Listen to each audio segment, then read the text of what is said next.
James VanCallis' brother takes the stand in the April Millsap murder trial and admits he lied to police. That story tops our news at 5:30. That was just one new revelation today in the trial. Yeah, another busy day there. Let's get you caught up now on what happened so far today.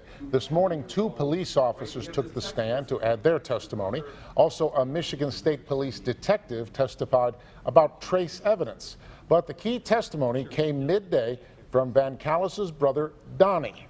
Jason Colthorpe live with this tonight. Jason, this lie to police somehow involves his cell phone. What's going on with this?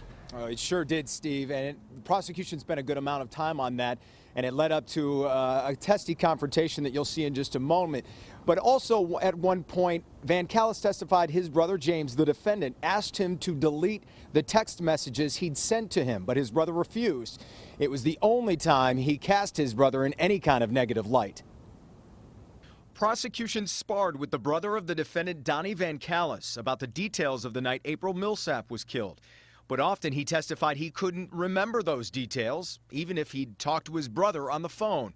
Donnie VanCallis also admitted he lied to police days later about losing his phone so he wouldn't have to turn it over to police when they questioned him at his job. You were real happy to see him that day, I'm imagining. I wasn't not happy to see him. All right. They came to ask me questions. I told them any way that I could help them that I would help. Except you didn't want to give him your phone. Well, would you? Would I give my phone? Would you? If there was a 14-year-old girl, Stop. Stop. You don't get to answer his questions. The answer is yours, please. On cross, Donald VanCallis said his lie wasn't to hide a potential crime his brother committed, but rather to protect himself and his contacts who provided him with marijuana. He testified James VanCallis arrived at his house the night of the murder with a gag gift for him and with no signs of blood or torn clothing. That was somewhere between 7:10 and 7:15.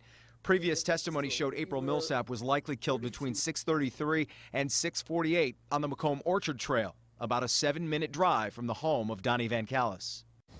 A trace evidence investigator later testified about the bruising on the body of April Millsap, saying it would have taken a good amount of force to leave those shoe imprints on her body. Again, laying out for the jury just the brutality of the attack that occurred that day last year. Yeah. Steve?